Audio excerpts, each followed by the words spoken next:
conversation with me in your head because I didn't. No, I did. I told hear you. Any of this? This is all like completely new stuff. So weirdo. I feel like you need to move over more because the thing's right in your face.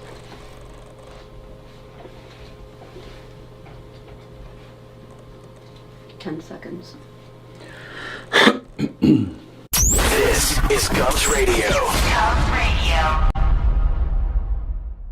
Welcome, everybody. Welcome to the Knockem Comedy Radio Show, coming at you live from Governor's Comedy Club, the legendary Governor's Comedy Club in Levittown. Thanks for joining us this morning. GovsRadio.com is the website. You can see our show there live right now.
Okay.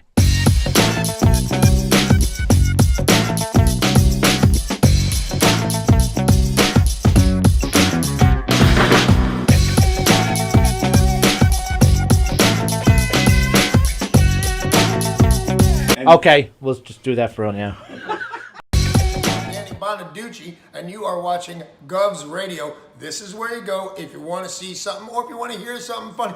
Coming up in just a couple minutes. This is a joke I told. What? I'm not on Gov Radio? Call the police. Call my agent. Hi, I'm Danny Bonaducci, and you are watching Gov's Radio. This is where you go if you want to see Comedy Radio Show, also brought to you by Two Eagles Auto Body. For more than 25 years, Two Eagles Auto Body has been the leader in auto body repairs and customer satisfaction on Long Island.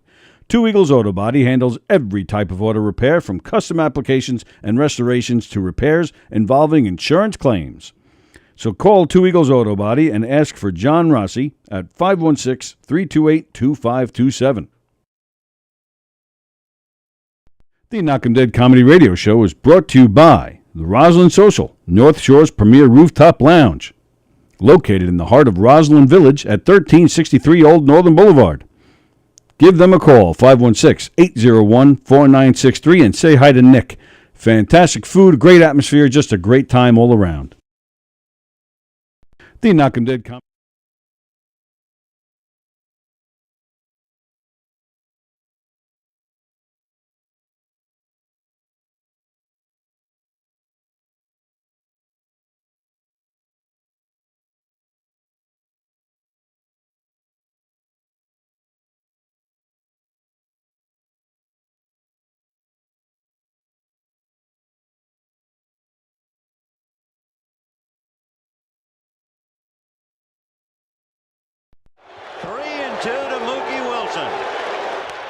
Little roller up along first, behind the bag, it gets through Buckner, here comes Knight, and the Mets win it!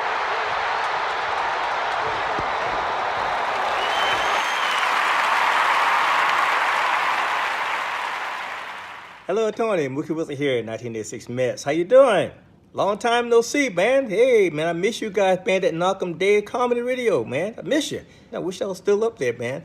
But I'll wait till it warm up a little bit, and hopefully this year things will be a little bit better, man. But when we're talking about comedy, hey, the early years of Mets was a lot to laugh about. You had to make a lot of comedy off those guys. Hey, hope to see you guys during the summer, and hopefully you'll get back on the show, man, at some point in time during the course of the year, all right? All right? Yeah, fine. Contact me, man. All right, Tony. Talk to you later. Hey, how do you say there, people? It's Johnny Brennan, creator of the Jerky Boys, also of Fox TV's Family Guy fame. I just want to let you know you're listening to Tony and Sallie on the Knockem Dead radio show. They're gonna keep knocking them dead, so keep listening, you wacky sons of bitch. Right there. Over and out there, sweet Charlie. Hey.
Hi, everybody. Everybody. It's Friday. It is February 24th? What do I look like, Sally? 5th. You're not? The 25th. There you go. And there she is, commenting. Yo, she says. Yo. Yo. Hey, yo, Sal. Hey, Butkus. Welcome, everybody, to the Knockem Dead Comedy Podcast, coming at you live on Gov's Comedy Club Podcast from the legendary Governor's Comedy Club right here in Levittown, where you will see Tommy Gooch tonight. Ooh. Tommy Gooch is here tonight. Cool. The guys from Compound Media will be here tomorrow. Cool. In the Giggle Room tonight here in Governor's in Levittown, Rob Falcone will be here tonight. John Butera tomorrow night. Yep. At the brokerage in Belmore, Nico White is there tonight. Ooh. Out in McGuire's tonight, John Butera. Ooh. McGuire's in Bohemia, and then Nico White is there tomorrow. So lots of cool stuff. If you go to govs.com and you want to see any of these shows tonight for free, just go on the website and use promo code FREELAUGHS25. FREELAFFS25. Ooh, there's a curveball. Well, that's right. So mark my words. Free laughs with Fs. Free laughs 25. Free laughs. And you can get free admission to any of the three shows at the three great any of the four shows at the three great Governors Comedy Clubs playing tonight. Go to govs.com, see their full schedule, and find out what's cooking. You can see all sorts of great shows, including ours. It's true. That's right. Including ours on April 1st. Knockem Dead Comedy performing our hilarious mob-themed murder mystery. And there's even a wedding involved in this show. Yo. Is it a mob show like you've never seen? You're going to laugh your ass off. It's going to be fantastic. Whoa. So be sure to check that out. What else? What else I got here? Don't forget Smokes, Jokes, and Insults. Another episode dropped this morning on YouTube. Go check it out. I don't remember which one it was, but it's there, and it's funny. I was driving in the ice. Yes, and we both made it. Nice try, Mother Nature. You made one mistake. You left me alive. Adam Snare is watching. Good morning, Adam Snare. Adam Snare, fill us in. What are you doing? I saw He's doing some comedy thing, but it says he's going to as be Norm Macdonald. As Norm Macdonald. What does that even mean? Is he doing like an impersonation? Is he doing Norm's material? I don't know. Yeah, you got to explain that to us, Adam. What do you got going on down there? Good morning, Molly. Nice to see you. Hey, Molly, I don't know where the boys are. There's a couple of men here, though. I didn't get it. Well, because she called us boys. Oh, sorry, I missed that. I just saw her name. Racist. And, of course, what else we got? Studio time. If you would like to do your own podcast or just record some audio or video or whatever you got going on, look at this great studio. Look at that. That camera's frozen. Look at it. Can you see it? Oh, you don't see it yet. Look, it's frozen, but it's just a lovely picture of the two of us just looking at each other. Oh, my God. Isn't that nice? I'm glad they don't have from 2 seconds before that. When we were using the paper towels to clean up. When I was coming up from one of these. This is a great way to sell the studio. Jesus. If you'd like to record some audio, some video, or both, or you want to record a podcast, or you want to do something live on our network, get in touch with us on our Facebook page, Gov's Comedy Club Podcasts, and we'll hook you up, baby. We will hook you up. So Adam just responded with what he says. Did he says it's a contest. I'll be doing a Norm impression and his material. Oh. Very excited about that. So this almost strikes me as comedy-oki. Comedy-oki? Yeah, it's an I idea. like that. No, I like that term. It's an idea somebody else had said. Like, surprisingly, there's all these people that like to get up and sing, and there's so many people that like to steal material. Comedy sync. Comedy sync. Like lip syncing? Oh, yeah. That would... I actually said this, and I don't know if Don Sill will confirm this, because this was several years ago. I actually said to him, because you have all these cover bands. Right. And I don't know about anywhere else, but here on Long Island, it's huge. I had said to Don several years ago, I said, what if we went on stage as cover comics? Here come the cover comics. Right. And we just stick to dead comedians. I mean, because... No, I don't mean that. No, I know. But that material... You're heartless. But. No, it's more like a tribute, because that material nobody sees anymore because that person's dead. True. So it would be fun to resurrect certain things. Right. So that was... But obviously I did not have enough faith in the idea myself, because I never did it. Sounds like Don shot it down. He actually... But he's really nice. Well, yeah. So he was probably like, oh, yeah, Tony, that might be a really good idea, except no. You're awesome. Yeah, pal. Oh, there we go. Oh, Silworld. This is for his brother. Oh, neat. Yeah, it's the foundation. You might have a hard time giving it to him. Probably. Oh, my bad. Oh, you. Yes, I'm wearing the shirt I got for him. Oh, yes. okay. I didn't know. Neil Rubenstein once gave you guys a shirt off his back. He literally, yeah. So thank God he had another shirt on, though. Please like and share our show. You see it right there underneath me there. On the YouTube feed, please hit the thumbs up and copy the link and post it everywhere and tell everybody you know about all the great shows here at Gov's Comedy Club Podcast, including this one that's live right now, and about Smokes, Jokes, and Insults, and about Top Fives, which is on tonight with Don Sill, and Donversations with Don Sill, and Live from Governor's Green Room with Don Sill, and then all the other shows without Don Sill. We're going to start calling this Governor's Don Sill podcast. Governor Don Sill. I would vote for him. Hell yeah. Yeah. Don't forget tonight. Yeah, tonight's the night. Channel 2, CBS. Blue Bloods. Joey Cola on Blue Bloods tonight. I'm going to have to DVR that. Joey Cola. 7:30 this morning, my phone rings, which is cool because I was up. Usually I just roll over and say good morning to Joey Cola, but he called me on the phone this morning. That's hot. 7:30 this morning. At first, I'm like, who the hell is calling me? And then I see Joey Cola, and I'm like, oh, well, that's okay then. Deny. So I say, hey, Joey. He goes, hey, pal, I just wanted to call. I'm sorry I can't make it in today like I promised, but I am going to come in. You're on my list. I haven't been there in a while, but I'm good. Right. And I'm like, yeah, no problem, Joey. But in my head, I'm like, I didn't know Joey was coming in today. I have no recollection of having this conversation with him. But I was just like, oh, yeah, okay, no problem. I love that you can't, hide behind drinking or drugs. I don't have that excuse. I think I've... Oh, I must have been really hammered when I said, come on the show. Man, I was high as shit that night. I'm sorry, I didn't fucking remember. Should I just start telling people that I drink and smoke so that I had that excuse down the line? My grandfather, who is the most influential person Yes. from my childhood, he never drank. Irish, never drank. Irish, no less. Yes. And but he would get a club soda and walk around with a highball glass with a club soda in it. And everybody, like this was like at American Legion functions and whatnot. Yeah. They all, you couldn't tell people. They wouldn't hear it that there was no alcohol in there because he was hilarious and he was like, he would say just random shit that get everybody laughing. And I had the same problem. I mean, I didn't walk around. I had water, but I've always had these big bags under my eyes and the darkness and a lot of times the eyes themselves are red.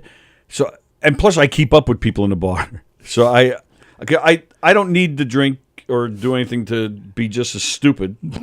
So I've been accused many times of being hammered. Yeah. Yeah. It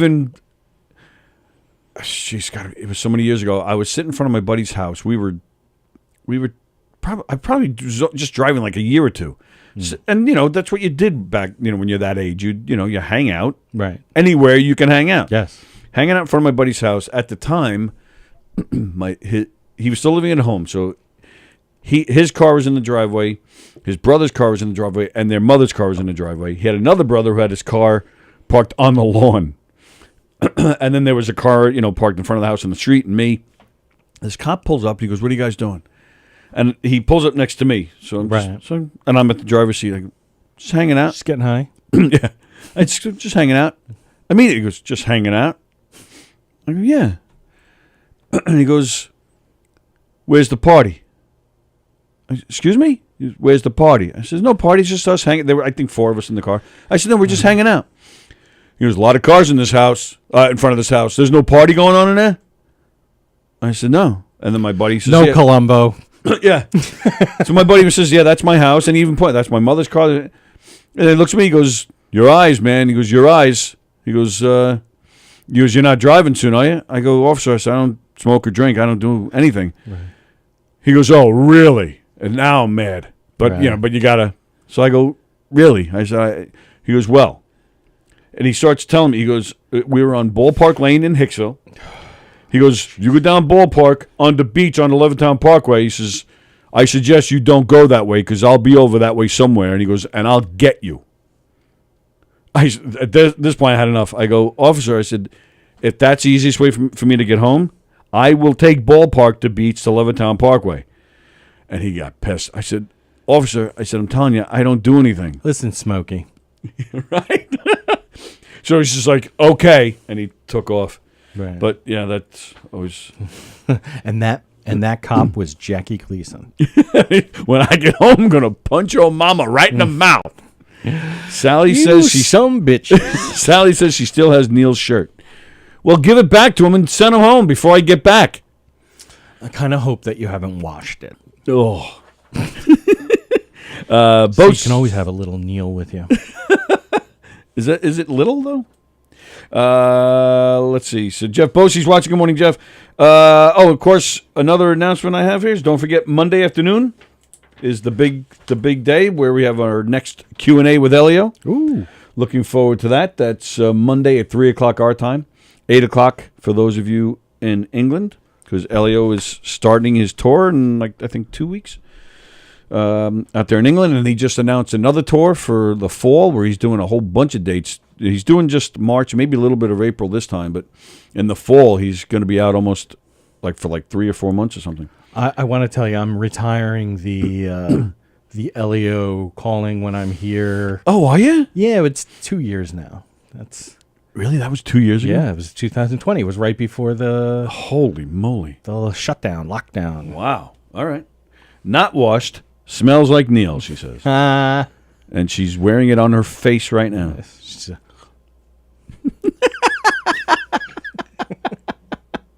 Turning the page of the book she's reading. I don't know what you thought that was. Oh, of course, naturally. So Adam says, yeah, it's called The Haunted Hollywood. So everyone does a comedy set of somebody who's passed. Well, this sounds like your idea. Right. So who's down in Florida stole my idea? They have a satellite pointed right at you, Tony. Wouldn't be the first time I had an idea stolen.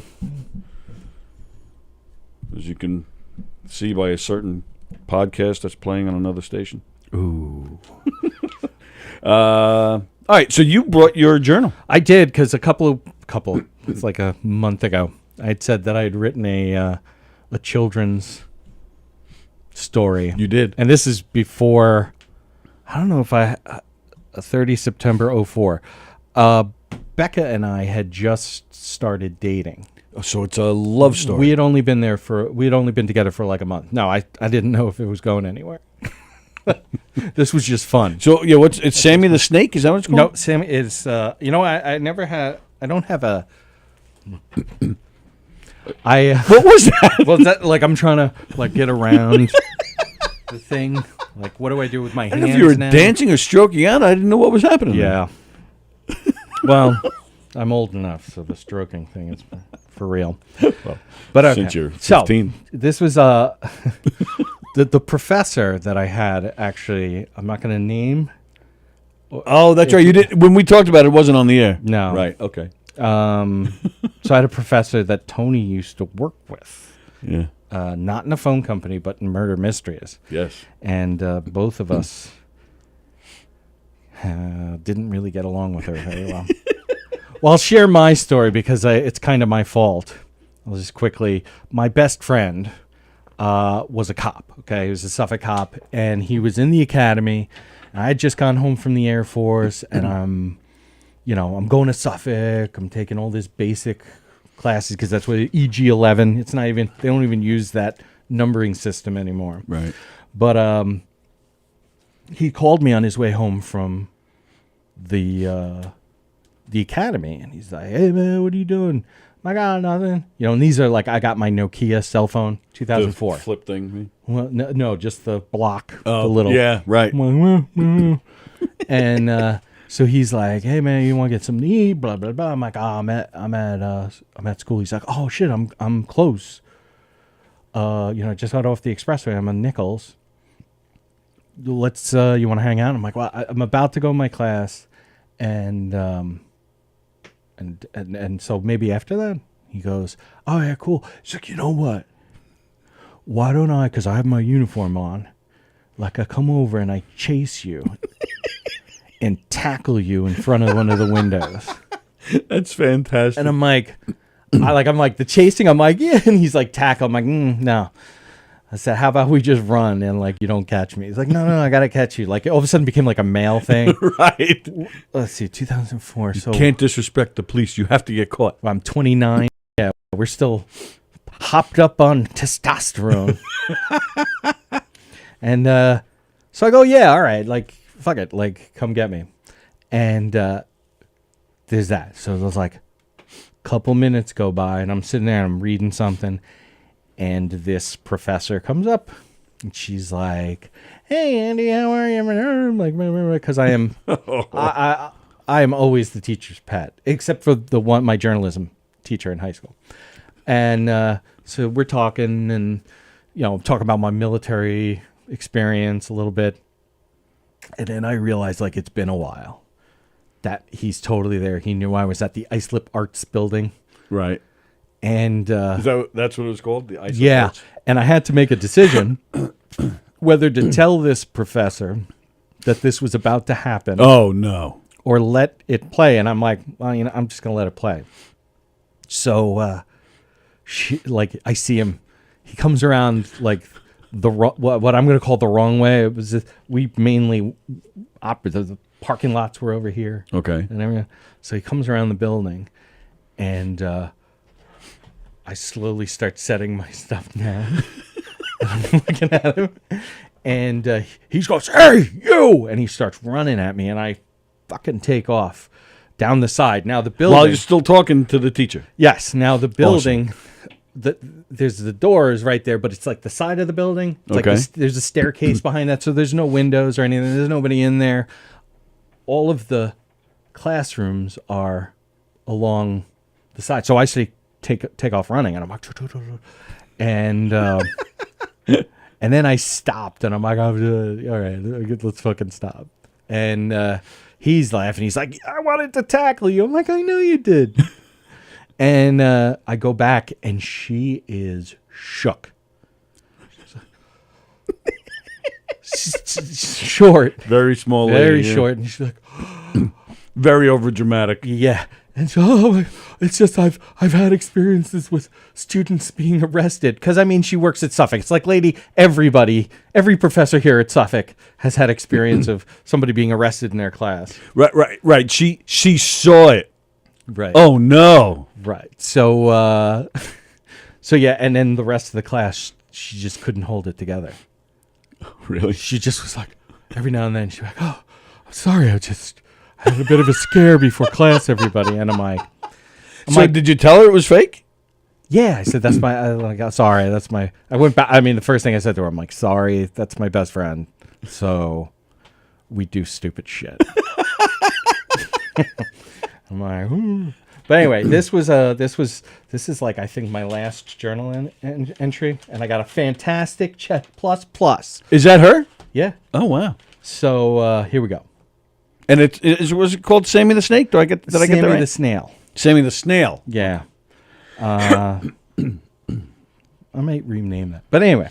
Do you need like background music or something? Oh, no, you're good? Okay. So this is all right, I'm just going to do it. Here we go. Right now. I'm starting. Here we go. All right. No, I'm kidding. Knock, knock, knock. Now, this third knock, it is what woke Sammy up. What? Shouted Sammy from his shady hideaway. Time for tea, old boy, responded the muffled voice just on the other side. You told me not to let you miss another tea. Oh, Taylor, I'm sorry. Of course. Let me collect myself, and I'll be out in a little time. Right-o, pal o' mine. Sammy went about setting his shell straight. How lovely to be a snail in spring, he thought to himself. He was humming a song his mother used to sing to him on lazy afternoons like this. Thank goodness I have got friends like you, Taylor, Sammy remarked to Taylor the turtle as he sidled out of his shell. No problem, Sammy. It's more than my pleasure to help a friend, Taylor responded. Now, where is this tea we are going to? At Curtis the horseshoe crab's place down by the shore. Oh, I don't know if I should leave the marsh. Don't be silly, Sammy. I'm with you. I know, Taylor. It's just that I promised my mother I wouldn't leave the marsh if I didn't have to. What are you really afraid of, chum? To be honest, I've never quite trusted the gulls. That's how my father and 6 of my sisters died. Oh, those gulls aren't so dangerous. I go down to the shore all the time. I suppose so, but it will take so long for me. Oh, I didn't think of that. Oh, I know. You can climb on my back, and I can carry you all the way there. Splendid idea. You're so smart, Taylor. Thank you very much, Sammy. You're welcome. So Sammy started the task of climbing onto Taylor's back. Lucky thing I'm so sticky, mentioned Sammy as he neared the top of Taylor's shell. Indeed, responded Taylor. All right, I believe I am ready. Well, then off we go. Taylor made it to the grass line between the marsh and the sands of the beach. I am terrified, whispered Sammy. Don't worry, pal. I won't let anything bad happen to you, said a confident Taylor. Just then, George the Seagull swooped down and grabbed Sammy in his beak. Oh, please put me down, sir, cried Sammy to his captor. You want down? Asked George. Yes, please, sir. I would like it very much so. So George released Sammy from about 40 feet in the air onto a human-paved parking lot. Sammy had no time to think. His shell split into 5 pieces and his little body smacked against the pavement. Oh, no. Sammy became the lunch for 3 gulls, including George. Now, there are many lessons and morals to be learned from this story. First, listen to your mom. Next, Don't let your friends convince you to do something you feel uncomfortable with. And lastly, don't ride a turtle's back when there are seagulls around, especially if you are a snail. Oh yeah, and if you haven't woke up for tea in time by yourself, don't, or you will die. That's it.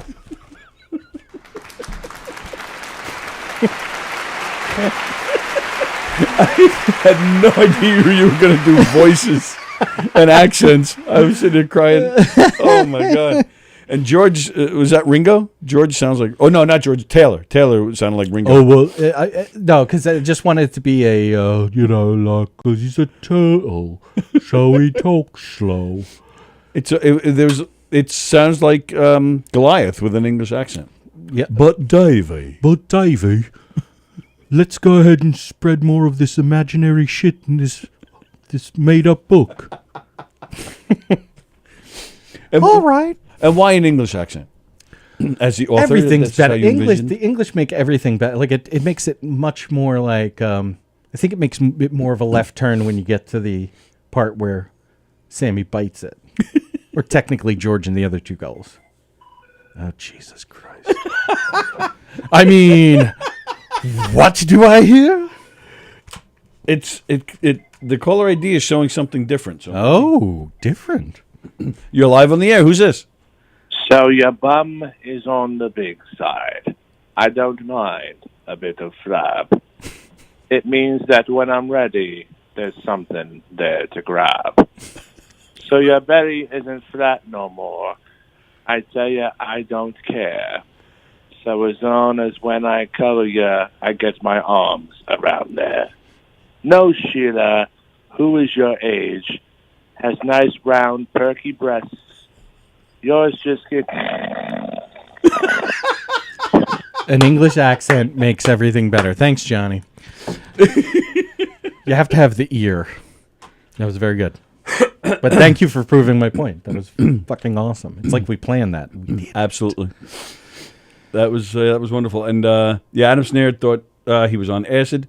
Beansy was like, what is going on here? Can't wait for DJ D Love to call in. This has been Story Time with Andy. Mm-hmm. That's right, Molly. Yeah. It was funny. So there's no reason to wish for DJ to call in while that was going on. It's I was very proud of that. I wrote I get manic.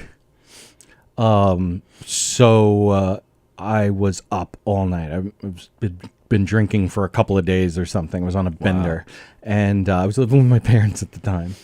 And I was in the basement because it's like far away and I wouldn't be waking them up. And I wrote that because I needed to write something. Yes. Well, that makes sense. You and your fucking logic. And I came upstairs and I was laughing hysterically because I had not slept in like 48 hours. Yeah. And my mother's like, "What are you laughing at?" And I was like, "Oh, you gotta read it. I'll read it to you." And that was the first time I read it out loud. And my mother was crying, laughing. Oh, nice. And I'm like, "Oh, this is a win if the old lady thinks this is funny." Then Middle America, it'll play in Middle America then. Yeah, this is almost like a therapy session now because that is, I think, every person's dream, so to speak. Like, you go out there and you wait, like when everybody looks through camera, they go, like same thing. Like you do a comedy act, you wait to hear your mom laugh, stuff like that. Right. Like I can always hear my mother laughing when I'm doing it. I got to say, I have nothing about that, but that's an interesting insight into you. Well, my mother's laughing because she's drunk. Right. Has nothing to do with me. Obviously. So that's why I'm just like, damn, Mom, would you put the drinks down and just listen? That's what's going on. Just listen to me, Mom. Just once. Fremder, I guess a slug would be a homeless snail. That is correct. There you go. You are correct, sir. Well, that was cool. I'm glad you shared that with us. And you got what, an A+? Is that what that was? Check plus. A check plus. Fucking made up shit. Did you did you ever get it on with this teacher? Yes. No. Not my type. Her husband, I'm assuming he's gone because they were kind of old back in 2004, and I think he was older than her. This guy was the biggest drunk, the most foul-mouthed son of a bitch I've ever known in my life. He didn't care who was around. He said whatever he wanted to say and cursed up a storm. And she always kind of like to She's tried to put it on airs. Yeah. And he was the complete opposite of that. Which always made me kind of laugh. Molly, yes, it was terrible, tone deaf. But what? Yeah, that was one of the videos I forgot. Because I was talking about something before the show. We were kind of talking about, but not this specifically. So I did not see that. That's fucking terrible. And I have to see that. No. Sorry. So, I really need to see that. One thing that I talked about yesterday, you missed the show yesterday. You told me. And there were a couple of things that I mentioned, and I had three guys here, and they just. Oh my God, your dream! Yes, 3 dudes, at once, the same time. One of them being black. Yes. Wow, how did that happen? A reverse Oreo. It was the best day of my life. They took over the show yesterday, so if I got to say anything, it was very quick. So just like sex, exactly. So let me read Molly. Oh my God, Andy, it was so funny. I was going to send it to you, Tony, but thought he would never listen to Billy Joel again. People with no filter. I don't know anyone like that, says Fremder. Fremder, it's a Friday. Sally's not here, so I'll be reading all your comments. Let loose the dogs of war. Cry havoc. So one thing I mentioned to these guys yesterday, on Tuesday night, we had Hershey and the Keegs doing their show. And there was a part in the show, and I just thought this was so funny, which is why I'm going to tell it again. The comments are coming in. Now, so it was only their second show. So before this show this week, Hirsch had reached out to Sallie and said, a lot of my feedback are people saying they like you. Oh, wow. And so what That's so strange. I know. I was like, how could you possibly? So, and like we're experiencing today, sometimes we have the YouTube feed, we read your comments, and I try to get the YouTube feed up on the screen that in front of us so we can read the comments. Sometimes it works, sometimes it doesn't. You had it, and I think it has to, like something about the screen size or whatever, or that you put it sideways versus Believe me, I've tried every scenario I can think of, and sometimes it works, sometimes it doesn't. Either way, so the comments aren't up there. So Sallie, on their first show, Sallie was reading the comments for them. So Hirschman said to Sallie for the second show, read more comments. The people like you, right. So read more comments. So that's what she was doing on this show this past Tuesday. So towards the end of the show, somebody comments, please give me a shout out. I think he may have said it's for my birthday, whatever. He gave a reason, but please give me a shout out. My name, and I'm just going to spell it, Nickgurr. Now, if you say exactly.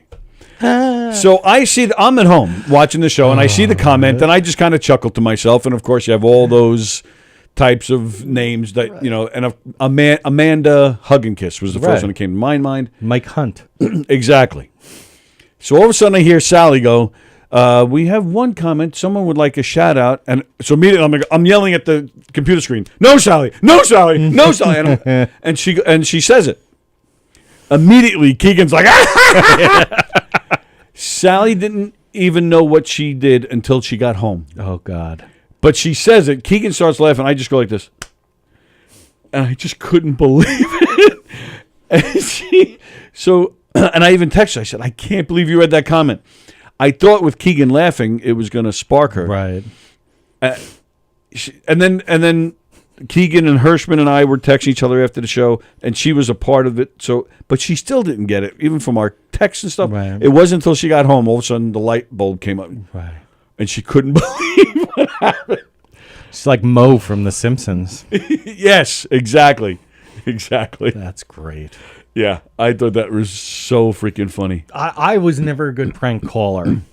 I don't know if I've ever told you the one prank call. We did it a few times. Yeah. My brother and I, because we'd go to this laundromat in Port Jeff Station, right where the post office is. And there used to be a payphone on the column right outside the laundromat. Right. So my brother and I would go there and be like, what do you want to do? And we would call the operator back when there was an operator that answered. Yep. And like the two of us, we'd do it, and it was like, what are we going to do? I don't know. What are we gonna do? So you pranked the operator? Yeah. Oh. And it was like, I'm farting. Like, that's all we would say. We would repeat it a couple. I'm farting. And of course we're like, I'm farting. And like, you know, I can get a cop there. Right. I'm like, we were like, oh. And then we ran all the way to the other side of the strip mall. I'm farting. That's it. Like, and that's the only, like, I've never been a good person to like call up and. Yeah, that wasn't a big thing. We didn't, but my mentality is even lower than yours. I didn't even come up with material. I would just scream on the other end, and hang up.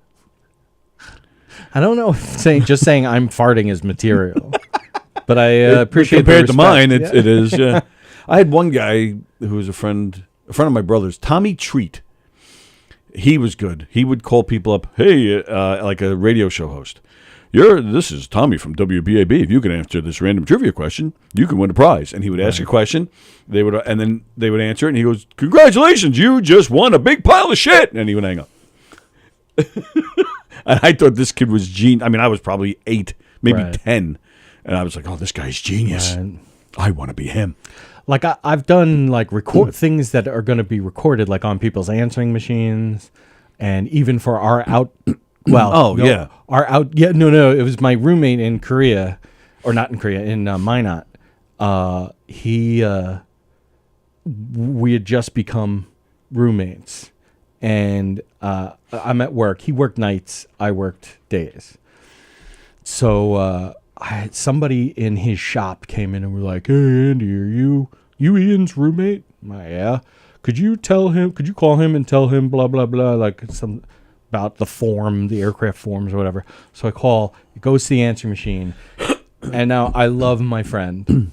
Ian and he goes by his middle name, which is Paris now. Has not transitioned or anything like that. It's just like, okay. Like, whatever. Anyway. But, no, I don't think it is. It might be. I don't know. Okay. Stick a pin in that. You're live on the air. Who's this? It's Dennis. I'm not sorry. It's not Dennis. It's Dorian. You screwed it up. You screwed it up. You gave it away. You screwed up your own prank. I'm sorry. I'm not my fault. Yes, you did. You said Dennis. We all heard it. Yeah. And then you tried to correct yourself. Yes. You should have just followed through with the Dennis thing. No, this is Dorian. This is Dorian. It's not Dorian. You gave that. First off, that sounds nothing like Dorian. Secondly, you said Dennis already. You gave it away. We got you this time. How you doing, Tony? What's going on, buddy? How are you, man? Good. How you doing? Good. Give us a quick wrap. Get our weekend started. Actually, can you call somebody right now and see if they can get on the phone for us? What'd you say? Can you try to call Dorian if I give you the number? You want me to call Dorian? Yeah. How about another day we do that? We got stuff to talk about. We have a surprise guest that's coming in a few minutes. We got a lot to do today. How you been, Tony? What's up, hype man? I see you in the box outside. I forgot to say hello to you. Hey. What's I got a little rap for you guys. Go ahead, get the rap started. Lay it down. This is the one for the weekend, actually. Here we go. Cool. Yo, I went to the roast game rink last week. It was so fun. I got it for free, and guess what? My boss hooked me up, and guess what?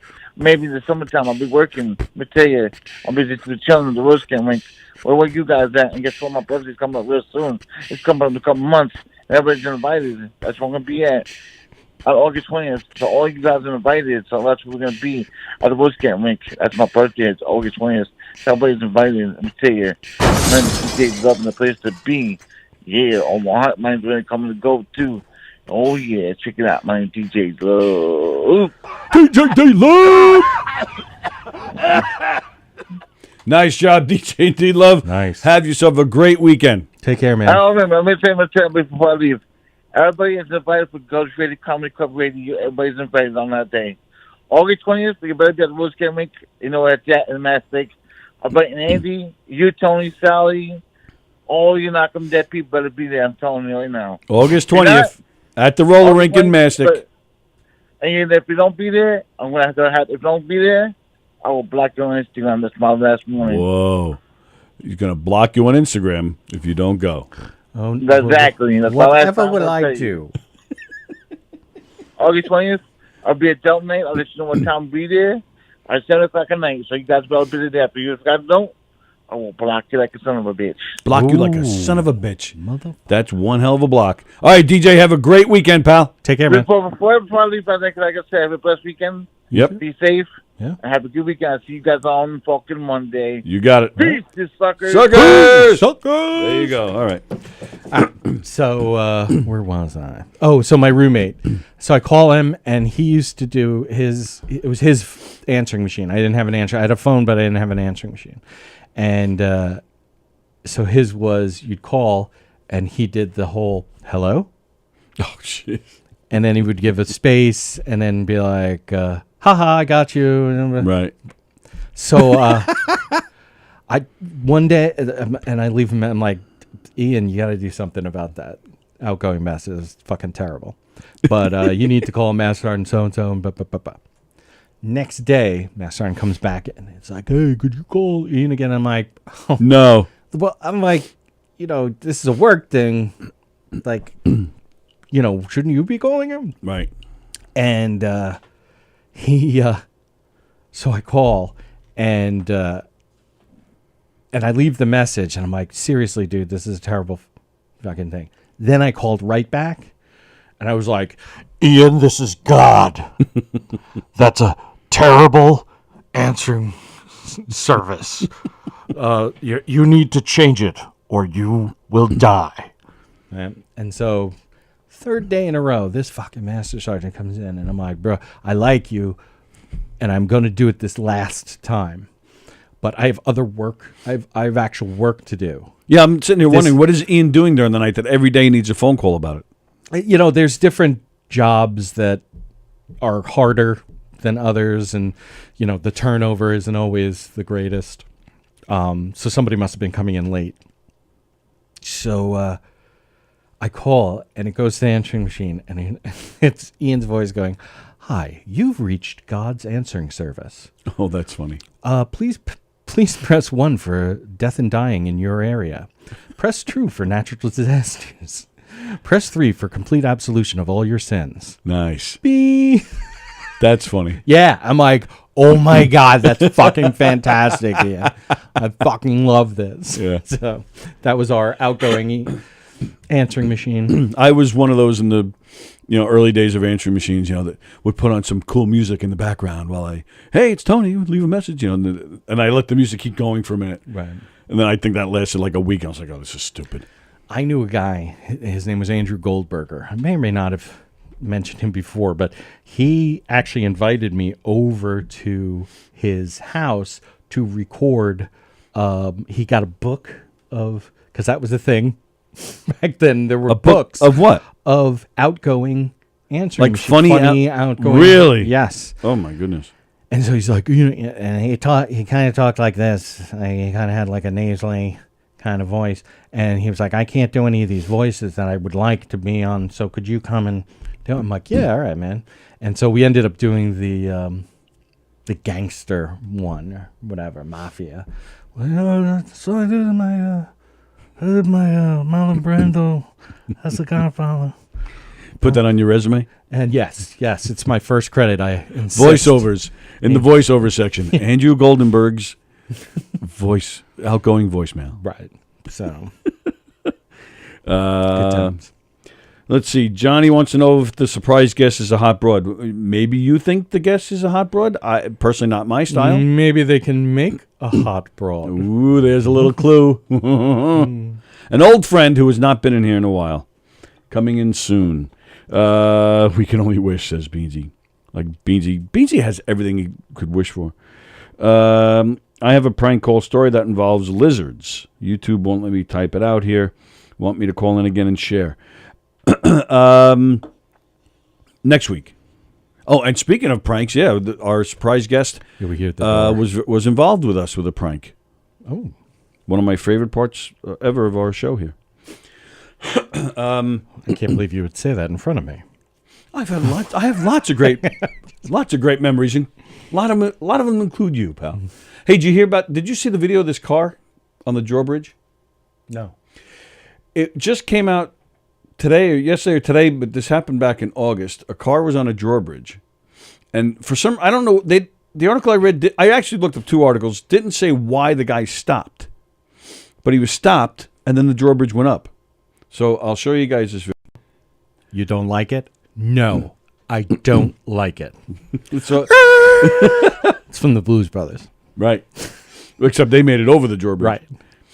So there it goes. The drawbridge is going up. And yeah, there's the car. Eventually, is it moving? Well, it's moving here. Yeah, sorry. Oh, I see. Oh, I'm gonna. Yeah, you can see it on the replay screen. I think our guest has arrived. Perhaps. So yeah, there's the car. Oh my God. Oh God, tell me it flips over. It doesn't flip over. Oh. It comes close, but it just falls. Wow. And then the guy gets out. Instead of being thankful he's alive, he just kind of... He's like, hey, I was right here. I don't know what you call them, the drawbridge operator? The guy got fired. Technician. He got fired for this. That's technician. Yeah, let's go with technician. But yeah, he got fired. Oh, I see. He didn't. If he had the parking brake on, it would have went over. Yes. Yeah, you're right. So there you go.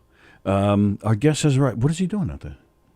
I don't know, but all right. It involves silliness. So yeah, that was that. I thought that was funny. Molly says she knows who it is. It is between 2 people. Well, I just gave it away. I said he, so you know it's a guy.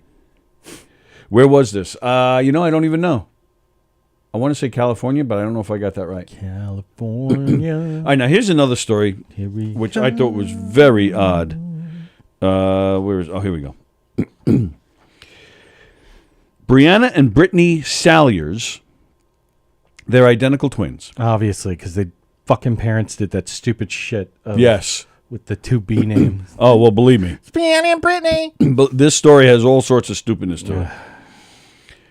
They met male twins Joshua and Jeremy. Oh my God, I hate all of them. And they said it felt like the men had just walked out of our twin dreams. These 2 couples got married. Right. They had a double proposal, a double wedding, and gave birth to children 9 months apart. They have what are called quaternary twins, which is when 2 children, let me get this right, when 2 children are born less than 9 months apart to identical twin mothers and identical twin fathers. One baby is named Jet. The other one is named Jax. Oh, God damn it. I was hoping they were going to combine the 2 and name both of them BJ.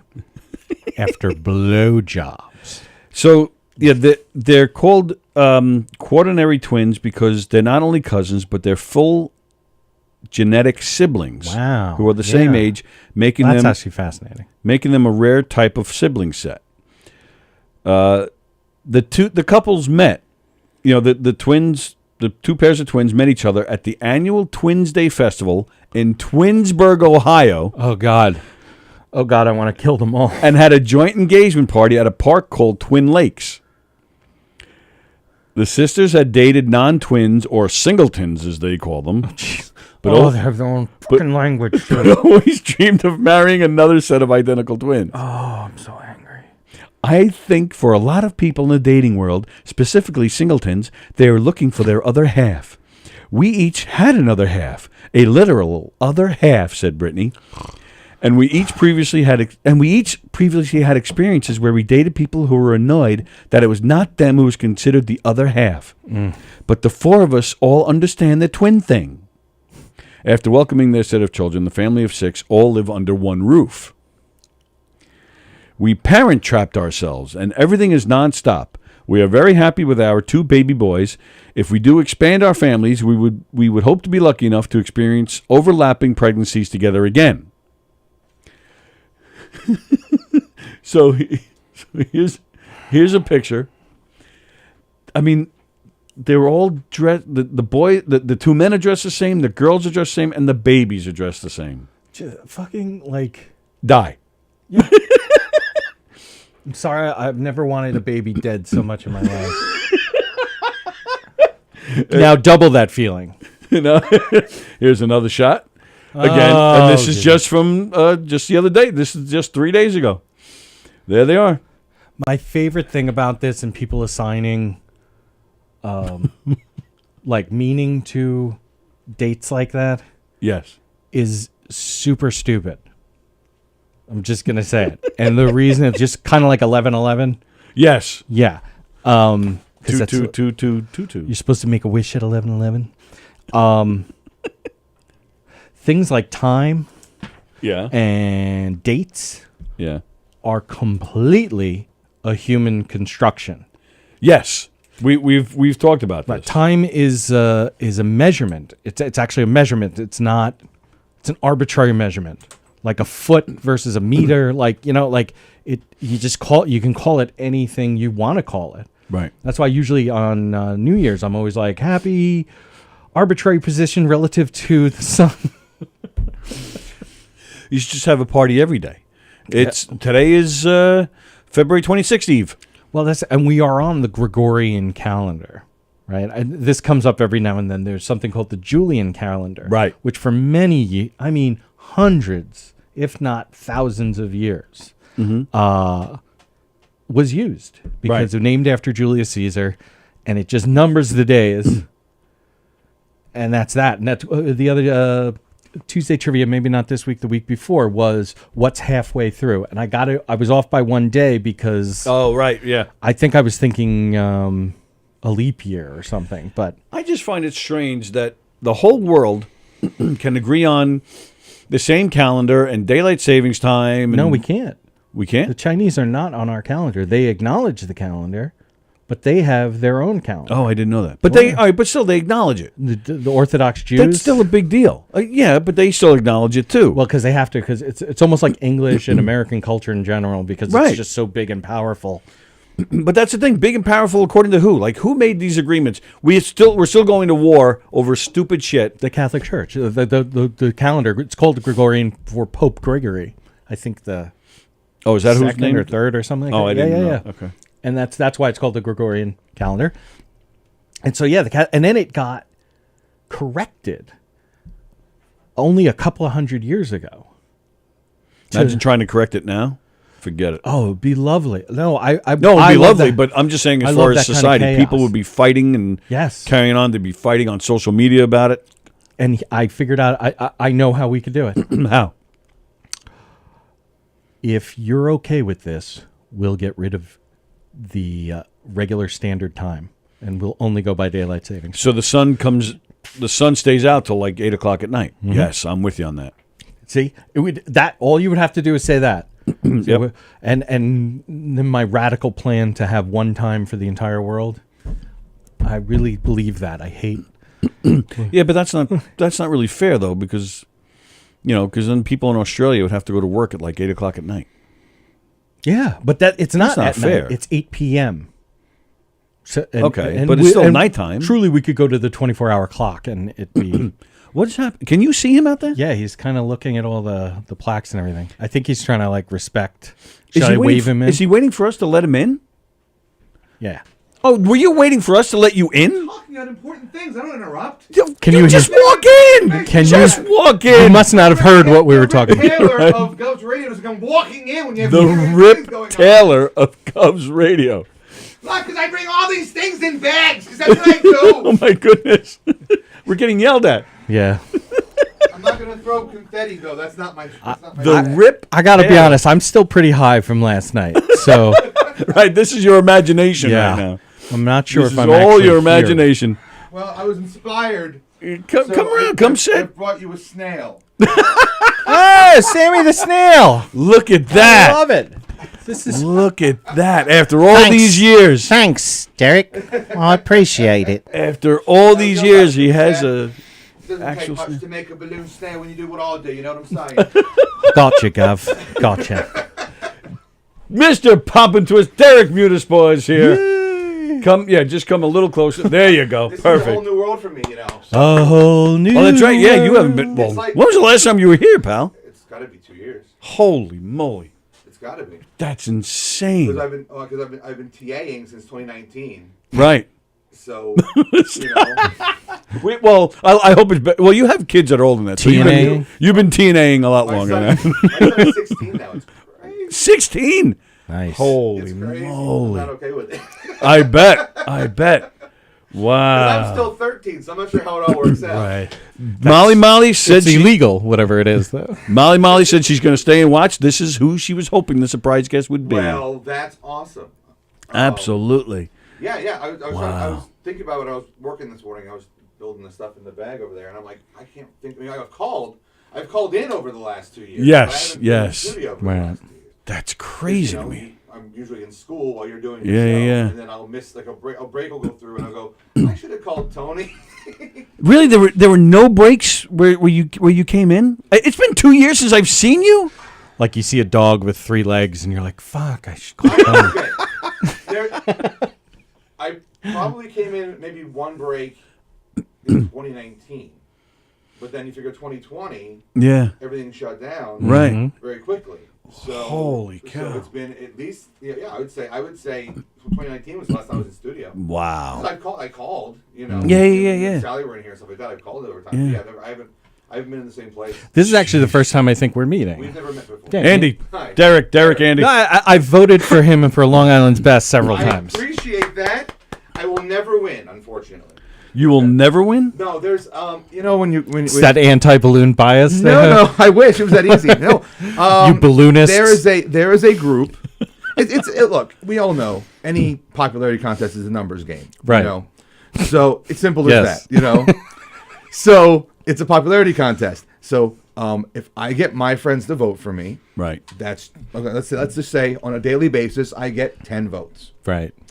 There's a company who's won every year for 3 years running, who is a princess company, and they have a full staff of people, and that full staff of people have family. I will never get across. This smacks of the like you hear around elections about CEOs being like, if you don't vote the way I want you to vote, you're fired. I mean, I'm not saying that they're going to fire these performers. No. But I'm just saying that you know that their talent base is. You know, you can look in their social media and they have a picture of all their performers. There's 30 performers. Right. Mathematically, doesn't matter how I'm not going to cover that. Right. Jeez. Right. Johnny Lambros, this guy used to make balloons of wrestlers at indie wrestling shows back when I was competing. I still make balloons of wrestlers at indie wrestling shows. It's my niche. You've been recognized. I appreciate that. Hey Johnny, did he ever make one of you? It'd be huge. Yeah, Johnny, what was your wrestling name? I don't know if I did. He mentions ECPW, SWA, NYWC, and PPW in Long Beach. Now, officially, But not the PPW in Oceanside. No, different one. The one Long in Beach. Long Beach. Well, that's what a lot of people refer to me as, PP Walker. To go to open with Or DJ Rock. PUW. DJ Love and PPW Walker. Yes, exactly. But PPW was a company that was run by a friend of mine. So I knew him through wrestling, so I worked with his place. NYWC, though, officially I've never actually worked for. Oh, okay. I've worked in the NYWC building, but I've never actually done a gig for NYWC. The joke is they don't need me; they're big enough. You know, I'm an attraction. That's the whole point. You know, I get brought in. They don't need a lift. Yeah, you They know. don't need. They don't need a me. rise. They're the. It's a balloon show. Exactly. They're they're like the homegrown #1 independent company on Long Island, to the point where they have a building where they actually rent out their facility to other wrestling companies when they're not doing shows. Yes. Like they've been around for 20 some years. Oh wow! Johnny Lambros was known as the Rocky Mountain Madman. Yes, he was. Oh, you're familiar with this? Oh, I know. Yeah. The thing about it is, I fucking love that. I have made over 200 different wrestlers out of balloons. Wow. And that's not exaggerating it. I mean, I haven't counted lately, but I've made at least 200 wrestlers out of balloons over the last 8 years. Wow. And then, you know, and I've never made the same one twice. I'm not counting the ones I've done numerous times. I've done multiple Hulk Hogans. I've done multiple, you know, John Cena. When you do a wrestling show, make this guy. So I've made some of the wrestlers 10, 15 times over the years, but I've made over 200 individually different wrestlers. And I still haven't scratched the surface of all the wrestlers that exist in this world. And you know the Rocky Mountain Madman? Oh, sure. Oh, wow. Dude, this makes up for the twin shit you were talking about earlier. Thank you, Johnny. Yeah. I just lost my train of thought. Oh, you mentioned John Cena. Yes. Have you been watching the series that he's in? I loved it. You loved it? Yes. I thought it was a little... Yeah, Peacemaker. I haven't seen it yet. I thought it was a little weird. I haven't watched it all yet. Well, but it's gonna be out weird. there. It's supposed to be. The characters in the comics. So I don't, this is a comic? Oh yeah. Oh god. Yeah. Oh, I didn't know that. Matter of fact, Peacemaker goes back to Charlton Comics, which I like this guy already. Is Blue Beetle, which is one of my favorites, if not my favorite. You're speaking a completely foreign language. And to me. The Question, who's like one of my brother's favorite, which was based on Mr. A. Ah, yes. And then Nightshade. Nightshade was another one. And Captain Atom was also a Charlton Comics. That's and when DC took over Charlton. Matter of fact, Watchmen. Yeah, okay. Brilliant. All of those are based on all of the Charlton characters that came over, the most popular Charlton characters that came over. Came over to DC. Oh, okay. And they so Alan Moore was like, hey, I want to use the Charlton. He was originally going to use the Charlton Comics characters, and they were like, when he did that, Blue Beetle was in the middle of a run. The Question was in the middle of a run, so they were like, no, we don't want to be. We just started clearing everything up with Crisis on Infinite Earths. I'm sorry, am I losing anybody? I have a T-shirt with that on it. I'm just saying. But yeah, so all of the comedian is Peacemaker, right, in Watchmen. Oh, okay. But and then Vigilante, that version of Vigilante, because I saw the costume is from the 80s. Yes, because there are other Vigilante characters. Okay. He's like the second or the third one. And his character, again, any comic book, iteration into a movie, they have their changes. Right. So Vigilante in the show is not the Vigilante from the comic books. Yeah. But he's great. He was kind of like the Punisher. Right. Like to dumb it down a little bit. That's definitely... so you understand. Right. Thank you. Yeah, there you go. I thought... Here's the thing when you said about weird. It's James Gunn. That's just lead with that. Love James Gunn is very talented, but he has a left of center viewpoint. Yes. And which is but which helps him in the stuff that he's made. He's made really really good things, and he makes and you know a James Gunn movie when you see it. Yes. Right. Yeah. I agree with that. So that's and the fact that he wrote the Peacemaker series during quarantine. I'm sure it's packed. Yeah. So it's like So it's it's just like let's throw some stuff against the wall and see if it sticks. So if you didn't like his Suicide Squad, you're probably not going to like the Peacemaker. Yeah, because it's I the didn't same, like Suicide Squad. See, I still haven't seen it. I loved James Gunn's Suicide Squad because it did what the comic book was supposed to do. Well, all right, hang on. Was that the first one? No. Oh, that's one I didn't. The one with Will Smith, I hated. Right. It wasn't. You're not alone. Yes. So you're talking about the other one that came out? Yes. Yeah. All right. I didn't they see made that it one more either. Justice League dark. Yes, that was their vibe at the time. Right. Everything was supposed to be grim and gritty. All the movies were grim and gritty. The other one. Yes. It's not. Well, would you call it the second one or the new one? It's technically a sequel / reimagining. Is Jared Leto still the Joker? No. Oh, thank goodness. No spoiler involved in that. Jared Leto shouldn't have been in the first one. I knew that just from he shouldn't be in most things. No, there are. I'm not going to say any spoilers. If you haven't seen it yet, if you have to see it. Yes. Tony, the new one, you will enjoy. Oh, okay. Still Margot Robbie. Yes, because she's pretty much signed up for from Warner Brothers to be Harley Quinn until she dies. That's fine. Birds of Prey was actually a decent movie. Birds of Prey, it wasn't groundbreaking or the best thing ever, but it's entertaining. And again, as I get older, I'm not I'm pushing 50 soon, and it's like I have to address the fact that they're not going to make the characters that I grew up on. They're not going to do that. Right. Well, we're only a week away from the Batman. Yes. We are. I'm gonna love this. It looks good. Yeah, Scott Snyder was, I believe, involved in the writing of this. Yeah. Who's such a cool dude. He randomly, the Fourth World Comics out in Smithtown, he will come in and sign random comics like in the stack. Oh, cool. He'll go through, like when he was writing Batman, he would go through and sign the front. Wow. And the way I found out about this was, I didn't take I took the one underneath, and I didn't even look because I'm just there to pull all the things I need. Right. And I go around and pay for it, and now I'm in the car with my wife is driving, and we're going back to Middle Island where we lived at the time, and so we have a long way. So I'm like, oh, this looks good. And I'm like, holy shit, there's something drawn on the front of this fucking comic. And so my wife, because I can't because of my anxiety, she calls the Fourth World and is like, hey, my husband, we got home and we looked and he didn't even look, and she explained to my wife that he did that, and well, if he wants to come back and exchange it, we completely understand. I'm not fucking doing that. And then I would have not every week, but I would go or every month I would go and I would try to find one. And be like, because he lives right around there. Wow. I think he lives in St. James. All right. Molly says, did you know that the president of the Ukraine was a comedian actor prior to being president? Yes. I did not know that. And then she says, Andy P. for president, and Liz Batapete agrees. Nah. So we got 2 votes for you right off the bat without even trying. There's this one picture of me in Turkey with a belly dancer right in front of me.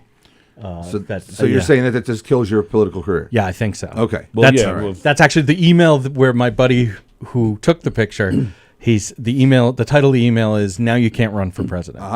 Well, yeah, the crank call that I did inside that Tony loves so much is why I can't run for president. So, nice. I know it's funny, perception-wise, it's very interesting, because it's one of the funniest things. His favorite moment. It's one of the most traumatic experiences of my entire professional career.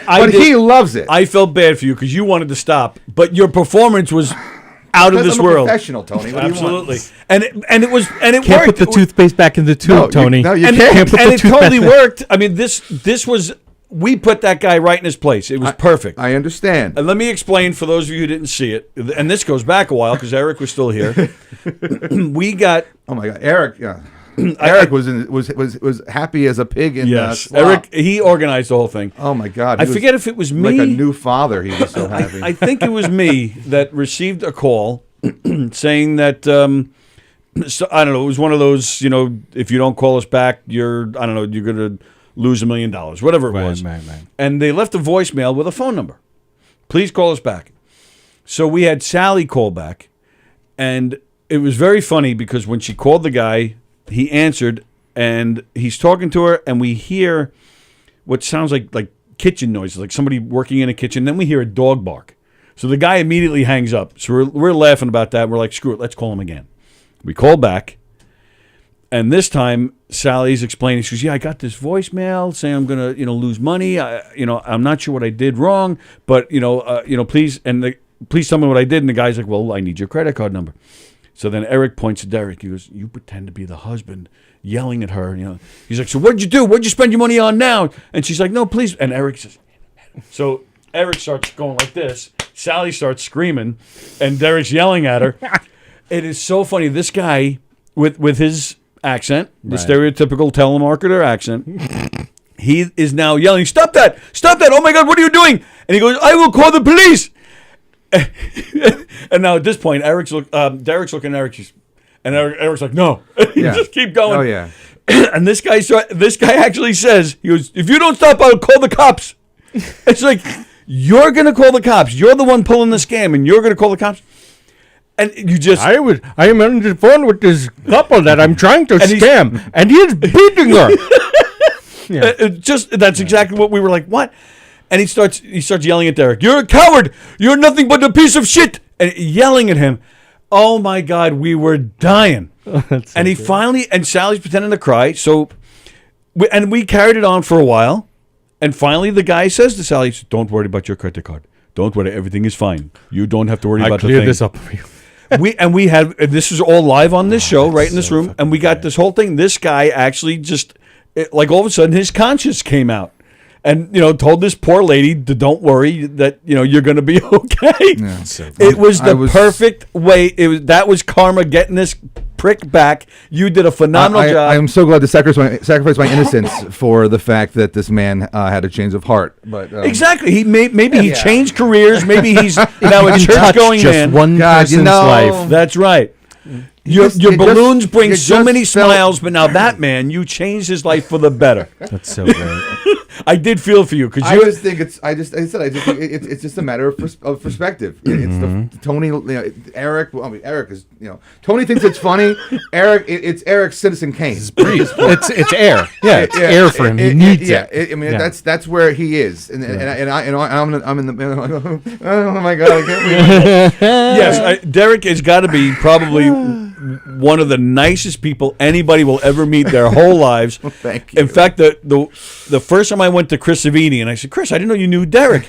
He goes, every time somebody says Derek's name to me, all I can think about is sometimes was it school or was it catechism you guys would pick your sons up from? Both. Oh, okay. Our sons are in the same class. Okay, so he said they've gone through Catholic stuff together, Catholic stuff. As spoken from the non-Catholic, right? CCD, Social City Dump. But he said we would pick the kids up. He goes, and Derek's son would walk out of the school, and the first thing he would say, "There's my dad." Yeah, and he would go running over, and it's just the coolest thing. Derek is just one of the nicest guys you'll ever meet in your life. So for him to pull this off was like it was just so against the grain, but you nailed it. I was an actor once. It's funny. My wife actually said to me. A couple weeks ago, we were talking about because over the last 10 years, I went all in with Pop and Twist because my whole plan was okay, like I want to do birthday parties and that's the entry level balloon stuff, but then I want to take that and go to another level with it. I want to I'm an entertainer first and a balloon artist second. Right. I've been raised around entertainers. Tony knows my dad's a magician. So I've been raised around entertainers my whole life. And I've been behind the curtain so many times at wrestling shows and magic shows, and I love how all the pieces work. The magic is not gone from me. I still love it, and so so I'm like, how can I take Pop and Twist to that next level? How can I make it more than just a guy who goes to your birthday party? So I started doing the wrestling shows. I'm not a wrestler, and I'm not pretending to be a wrestler, but I'm in a wrestling card game. I can cut a mean promo because I've been around it for so long. Right. But it's like I wanted to be the wrestling balloon guy, the guy who you would find at wrestling shows. Oh, hey, I know that guy, and it would just help me, from there. Now I'm trying to how can I take this and make it into a character? There are a variety of people who've made it as characters more than they've made it as actors. Oh, true. Sure. Yes. For the Pee Wee Hermans and the Ernest P. Worrells, and that's those those are the kind of guys that I kind of look at in my mind as far as you take a character and you make it into you basically take the best parts of you and put it out there and just put it on 10. That's wrestling too. There was a lot of wrestlers out there who they're known as their characters, but then if you see them when they're not on camera, they're a whole different person. Right. So. Like the Rocky Mountain Man. Exactly. Man who you have not made a balloon. I look, the list of people I haven't made balloons of is much longer than the one I have. All right. Well, you're going to have to give us another acting performance right now. Okay. By telling us what a great guy Mark David Hirschman is. Mark David Hirschman. Okay. All right. This is going back 10, 15 years, Mark David Hirschman. So this would be before he got into comedy. Yeah. Oh, yeah. He was down on his luck. And he was looking for something to do, and he was like, okay, I can go into comedy, or I can go into auto theft.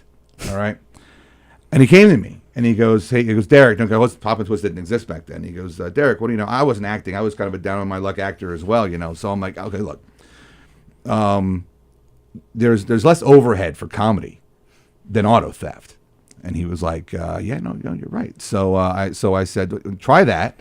You can always fall back on auto theft. That's always going to be there. Car's always going to be there. That's your so then you can just go into comedy. It's like your safe school. Right, exactly. So and the rest is history, as they say. So you've known him that long? No. Oh, how long have you known him? I don't know. Probably less than 10 years. I mean, okay. I've like, not to make it sound weird, but in my life there's like a pre Pop and Twist and a post Pop and Twist, because what happened was AC and because what happens is AD. That's your. I mean like 2008, 2007, 2008. I'm going to Comic Cons. I'm meeting people. I'm going to wrestling shows. I'm meeting people. And I had a lot of different projects in the irons in the fire, so I was meeting a lot of people from that way. And then when I became Mr. Pop and Twist, it opened up. Then I'm like, now I'm pushing the point to get to play. Before it's like, oh, I'm at this comic show. Now I'm trying to go and perform at this comic book show. Sure. I'm at this wrestling show. Now I'm trying to appear at so it's like, so I met a lot more people, and honestly, I've met people that I forget I've met because I've met so many people. Well, yeah, Hirschman, it's easy to forget. No, that's not what I mean. Oh, but wow. I Shots don't. fired. No, you had to make a choice between if. You can only be friends with Savini or Hirschman. Who would you pick? No, I won't do that to you. I'm only kidding. Marry, fuck, kill. Yeah, right. All right. Chris Savini's doing a good job of trying to kill himself at the same. Nice. He's a bit accident prone. If you know what Chris does. Yes, he is. He's very good. He's very good. He's a great. Yeah, he's done work in my house, but he likes to try to cut parts of his body off with knives. It's like, please stop doing that. All right. So At least use something sharper. Not on purpose. With the Batman coming out next week, let's rate from worst to best. Worst to best Batmans. Batman's or Bruce Wayne's? Because there's a distinct line in the movies. What do you mean? For you're example, playing both. Are we just doing movies, or are we TV doing too? TV? Yeah, is it Adam West? We can include TV. Everyone knows Adam West, Kevin Conroy. Kevin Conroy is the not to say the nerd answer, but it's a nerd answer. Yeah. Kevin Conroy is the best Batman. Oh, he's the one that does the voice in the cartoons. From the animated series when I was in high school. Right. When they were all coming out new, it was like amazing. Right. Nobody has played the role more. In a broader sense, he's done cartoons, he's done video games, movies. He did movies. He made an appearance in the television show. So coming full circle. Okay. So you're going to be hard pressed to beat a guy who has a knowledge of a character better than him. Wow. But in a live action way, I mean, like I liked. Will Arnett. Yeah, exactly. Oh, the Lego Batman. Speaking of Will Arnett, are you watching Murderville? Are you watching Murderville? Oh my God, it's so great. It's on Netflix. I love Murderville. Tony, you're gonna love it. Dude, okay. I got really nervous with the because I feel like Cupid. Like I just set you two up. Right. But there's no, he was my replacement. See, he showed up when I couldn't be here. He's the second Darren. I'm sorry, I have to go now. But we can't be in the same. That it throws off the antimatter mix Right, and the exactly. dark matter. Only one geek at this party at a time. It's much too complicated for you people. But and when I say you people, I mean you people. But the one with the running back, Marshawn Lynch. Marshawn Lynch. I got real nervous, but that dude committed to it. He did fully, and it like I felt there were a couple of times where it was not going well, but oh my God, it's so great. Tony, they're only 15 minutes long, right? No, about 25. It's only half an hour show, right? On Netflix, yeah, I never heard of it. So it's Will Arnett. Okay. He plays a Terry Seattle. Terry Seattle, a down in his luck homicide detective. Okay. So here's the situation: the entire show is scripted, except for the guest star knows no clue what they're doing. Oh, I have heard of this. Yes, I didn't know that was the name of it. It's called Murderville. So, okay. So the guest star comes in, and actually, Conan O'Brien was the first episode, and he actually said in an interview on his podcast, they said that it's true. He walked into the trailer, got his makeup on. They walked him to a door and said, "You stand here until they tell you to go in." It's okay. And then they say and here's Conan O'Brien, and he walks in, and now he has to be in this world. That's hilarious. It is so great. Such an amazing idea. I met it and think of it first. Right. But and as you get into the shows, they do get better. Yes. Like the first two, you can see they're kind of getting their feet wet. You know. Yeah. We still have the last two to watch. My wife and I have to watch the Ken Jeong and the Sharon Stone. And technically, it's a game show. Right. Technically. Yes. Because at the end, yeah, the guest star has to figure out who it was that did the murder. It's like, It's in your wheelhouse, Tony. It sure is. It's murder mystery. It is. Yes. And you might even be able to get some ideas from. I'm all for ripping off. Yeah, no, it's great. And as I said, they put, and it's also for for the fans watching from home. They put these things in there that that are hints and clues as to who the murderer actually is. But it's hard sometimes to see those clues because you're laughing at what's going on in the screen. Right. Sure. Yeah. Sure. But it's a good show. But as far as like it's like going back to Batman, like Michael Keaton did a great Batman. Loved Michael Keaton. True. He did a pretty good Bruce Wayne. Like George Clooney's Bruce Wayne was dead on accurate. Fucking fantastic. The movie sucked, unfortunately. I agree, but his performance was good. Batman was the problem with his Batman was he didn't change it. He was Bruce Wayne in the costume or out of the costume. If you're a geeky Batman fan, you know it's two different guys. Yeah, sure. Because that's the whole point. How can he hide in plain sight? Well, because he says, when I'm Bruce Wayne, I'm Bruce Wayne. And when I'm Batman, I'm Batman. All right, so that's Adam West's downfall too. Then he acted the same with or without the mask. Yeah, and the only Plus saving grace I think Adam West gets is because there was nothing else like that. Right. Some days you just can't get rid of a bomb. And it was fun. I love that movie. What kind of people are always in a hurry? Russians. Right, Robert. That's one of my favorites. That's got to be my favorite. I do that all the time. Yeah, I thought Val Kilmer was pretty good. I also thought I think he was, considering he came out of the two Michael Keatons, and I think he was. But Val Kilmer is very good. Yes, I will put Val Kilmer. First, Real Genius. I love Real Genius. Yes, I watched that movie I was thinking of the immortal words again. of Socrates, who said, "I drank what?" Right.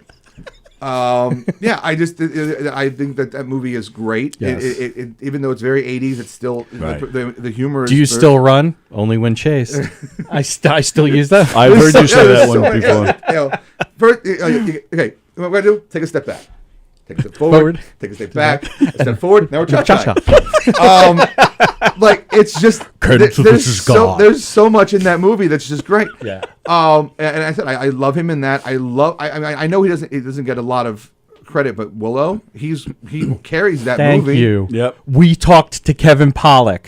I was watching that day. Yeah. It was Kevin Pollak. Yeah, I'm a huge Kevin Pollak fan. But yeah, Willow, and then obviously Tombstone. Right. Love Tombstone. His doc is fantastic. Yeah, he nailed it. He's great in Heat too. Oh yeah, Yes. He's done a lot of things. I said personally, those are my big three. I got to see him. I went.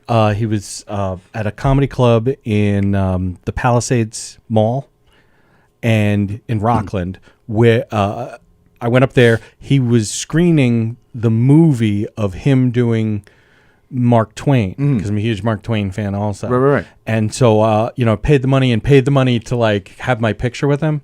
I have a picture with Val Kilmer, but this is now at the tongue and Christian Science is gonna kill me.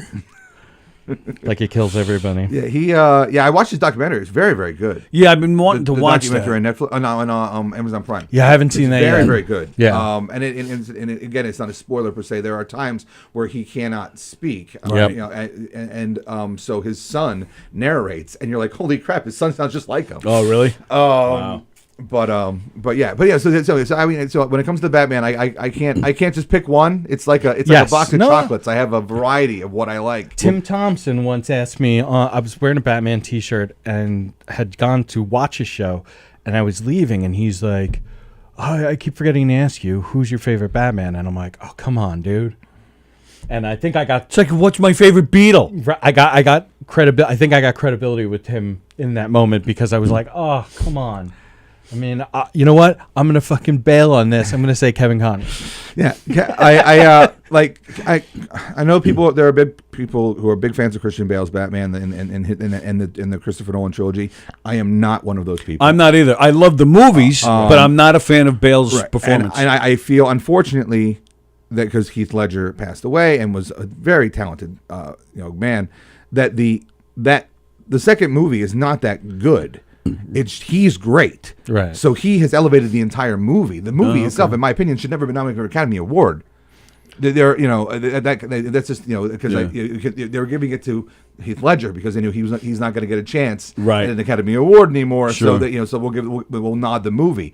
But Heath Ledger's brilliant. I don't think the movie's that great. No, I like the movie. I'm just saying. No, I hear you. I don't think it's a bad movie. I just don't think it was worth lofting it to the to the level of an I think Academy it's Award. one of the best jobs at, because Watchmen is another one. Like the theme, the underlying theme of like justice and what kind of justice are you willing to accept. Oh, sure. And who your heroes are. And I mean, one of the greatest lines is in that. And it's, what's his face? Thomas Jane that actually says it. And it's, you either die young or you live old enough to become the enemy. Right. Thomas Jane is great, too. Yeah. He's a great actor. Boshi says he likes Mark Hamill's voiceover as Joker. Well, of course. Which is pretty good. Yeah. I mean, He's the best Luke Skywalker, too. It's true. It's true. There's only been one other one, right? Well, the cartoon, the computer. That's, yeah. Oh yeah, no, yeah. But there's a voice actor who does all that stuff. I can't remember who it is. No, that's the guy who does. He does Obi-Wan. He does all Obi-Wan stuff, like Clone Wars, and I can't think of his name. I don't know. But he does. He said he did the voice. And there's a great documentary. I've ever seen. It's called "I Know That Voice."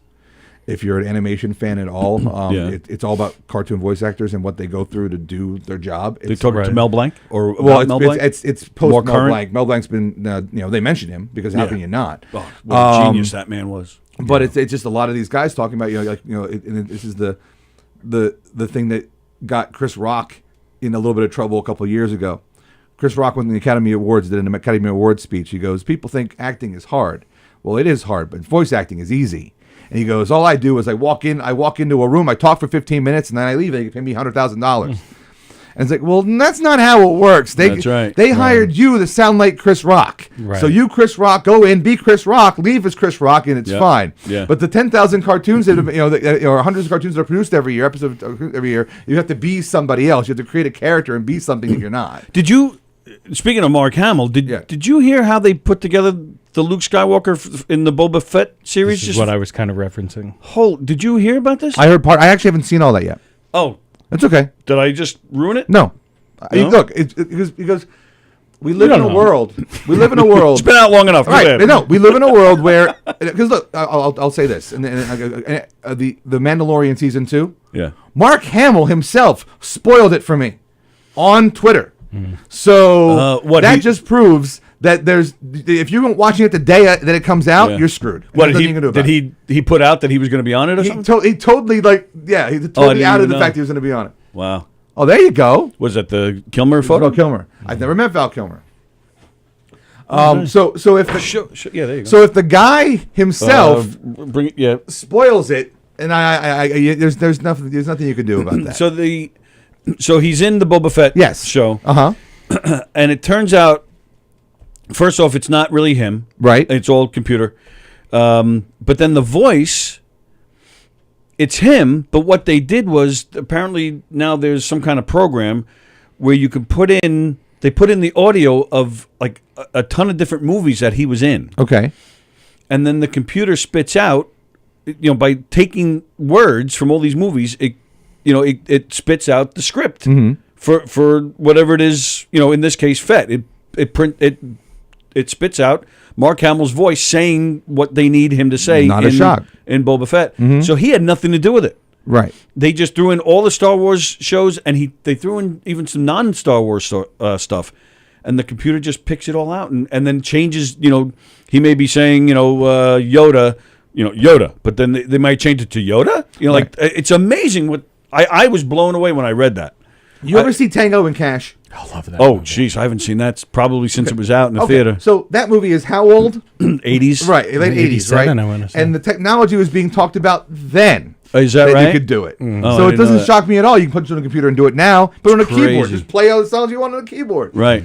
I originally thought, because when I heard it wasn't him, I pictured some guy sitting there with an editing program picking out all the words. I'm like, oh, that poor bastard. And then I hear it's a computer program. If you could, crazy. if you can go and you can compose entire symphonies in a computer, there's no stopping you from doing the same thing with the human voice. Which is why you're here today, right?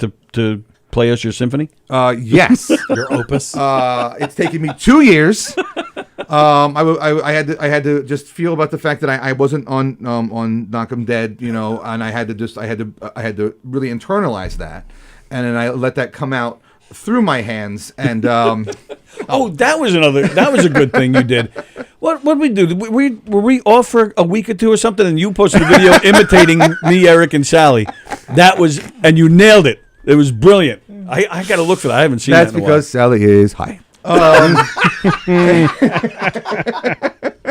I got to bring that joke back. You guys were off. There were studio problems. You were off. That was our walkout. Rebuild. No, something like that. Yeah, you were rebuilding the studio. We did. We walked out. So you were out for a while. Yeah. And so I put my camera up on my phone. I played the intro for my television, so I could play the Knockem Dead song on my television. Nice. And then then I hit the old Eric Sheveland opening, and then and then went and I had a hoodie on, a zip up hoodie on, and a red shirt underneath for Tony, and I went back and forth, and I would put the show, old improv stuff, put it back on, so everybody take it up, and it just I had been around it long enough. It wasn't the most deep stuff. It was right. With Eric it was just talking about boobs, and with Tony it was talking about the liner notes to Abbey Road that he was reading. Because and you had Sallie talking about how Boston's so much better. Anywhere is better than Long Island. It was actually the Sallie I was doing was the fact that that everyone should just get along. Yeah. I don't understand why the world is a scary enough place, and everyone should and climbing trees is totally normal. Right. And it was like, yes, Sallie's not here because she's. Hey, speaking of improv, I totally forgot. So thanks for the reminder. Oh, you're welcome. Ooh. Governor's Comedy Club has an improv class coming your way. Oh, wow. Starting March 15th. They just threw it on the website last night. Starting March 15th, the one and only John Dorsick, who you've seen in this room with us many times, he's going to be teaching the class on Tuesday nights starting March 15th. So go to govs.com and just look on their schedule, and you'll see it at March 15th. That's when it starts. And just like the comedy class, there'll be, I think, 6 or 8 weeks of classes every Tuesday, and then there'll be a graduation show. Nice. So that'll be very cool. So go to govs.com and check that out. John is fantastic, and we're really excited about that. Kewell.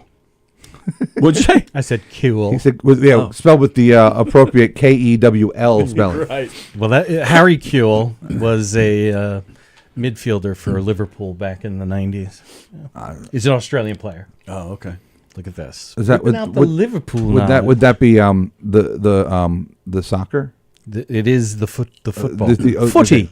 Yes, of course. And a Liverpool footy. A Liverpool accent for the snail or no? A little bit. No, maybe Taylor had more of a. Yeah, he sounded like Ringo to me. Taylor was the Scouse accent. They call that. Have you ever seen the Jimmy Carr? Yes. Like how to do all the different accents. I have indeed. I fucking love that. Sometimes I just listen to it to. What was it for Scouse? What phrase? Was it Poopa Scoopa? No, that was something else. It was something. Poopa Scoopa? Yeah. I think that's Birmingham. Yeah, it was. There's certain words that you use to get into the accent, and then let me have something in a can of Coke. Was it? Can I have a Coke? Yeah. Can I have a Coke? It's my Gram's birthday. It's McGann. She's turning 40. She's turning 40. You guys got to have your own show here. Look at this. Holy moly.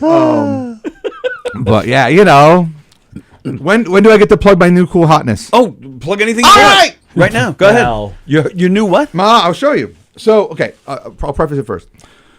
During the initial quarantine, I was doing my live show. Right. my house. Yes, I remember. Yeah, I basically recruited my kids to be my staff, and the three of us did a live show on Facebook and Instagram every day for 30 minutes. Make a balloon. Yeah, and then on Fridays it would be an hour of just live request twisting. People would just join up, make a blah blah blah. So I'd make whatever they asked me. Really a twist-a-palooza, if you will. Yeah, kind of. So we did that for about 2 months during quarantine. Then the kids' school was kicking into the end of the year with all the final stuff to do. Yeah. So and I had a thing to do for work, so we stopped doing it in I think late May, early June. Right. But while we were doing it, I've met a lot of artists in what I do across the board, and I put out some calls out and said, hey, I want to do something fun for the live show. Can you guys do like a coloring page that I can then just post on my website or post on my Facebook page? Kids can copy it and print it from home, and they can color it, and they can send me what they've done. And I had like some really cool responses from these guys. They didn't have to do it. I mean, so I had these coloring pages, and I was like, how can I take these coloring pages and do something with them? Right. That's not just self-serving. Cool. And I'm not going to go and sell them, make any money on them, because I'm not going to, profit on my friend's generosity, because I'm not that kind of guy. So I came up with the idea of putting together a coloring book. So I requested a bunch. I asked more favors and asked more guys. So I got 16 pages in a coloring book. That 100% of the sales of this coloring book is going to charity. Oh, look and at that! Everything in here was donated by an artist I've met from any walk of life. There's cartoonists, there's comic strip guys, there's comic book artists, there's even a pro wrestler in here. So so every live event that I'm going to be at until they're gone, I'm selling these at at a donation of $5, for a donation, and then it's all going to charity. What charity? Well, basically, right now we're trying to figure it out. We want to have a charity that's going to help Dr. Pop and Twist. No. Pop and Twist charity. No. It's all going. We're all going to basically. We want to find one that's a family or helps family or children. And we want a charity where the lion's share of the money goes to the people and not to the organization trying to cover overhead. Yeah. Yep. And I don't blame charities for that. That's how they do absolutely. it. But a lot of money does get lost in that process. Right. And my attitude is that I'm not donating thousands of dollars. I mean, but if I sell every coloring book that I have, I'll probably make $500. But that's a drop in the bucket to a place like blah blah blah big charity. But if I find love that charity. Yeah, big blah blah blah that charity. There's many things. I hate the whatchamacallit charity. Right. No, and the fucking CEO makes millions. Yeah, and the thingamajig guys. Don't get me started. But yeah, so when my wife and I have yet to decide where it's going to go. We figure we'll get the money first, and then we can put it in one place. Okay. I've only I'm still hung up on you doing it with your kids. Oh my goodness. Well, we did shows. I can't believe you're just putting it out there. Flagging the shows and things. Oh, it's a show too? Yeah, it was a show on the internet. It's not helping my cause. It's getting worse and worse as they talk about it. It's an internet show. We're doing it with the. Here we go. What are you doing? $5. Oh my God! There you go. All right, Tony, take a look. You see what you paid now for. we can look at it. No, you get it before it. Yeah, you got it. First taste is free.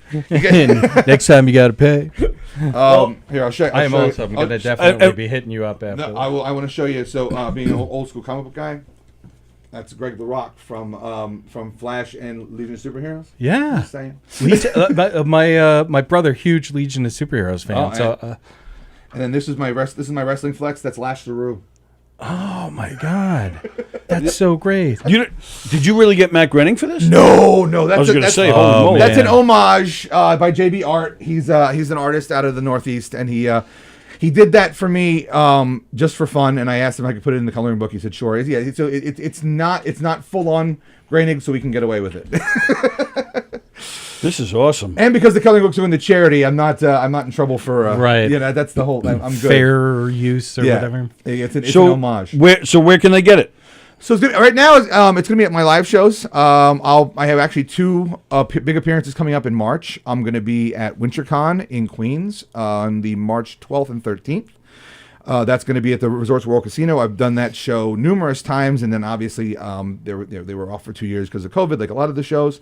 And I missed a couple before that because of just other commitments. So I did 4 in a row, and now this is my first show back after 4 years. Wow! So and they got your sabbatical. Yeah, they got a good lineup coming. They got like a lot of the cast of Aliens is coming.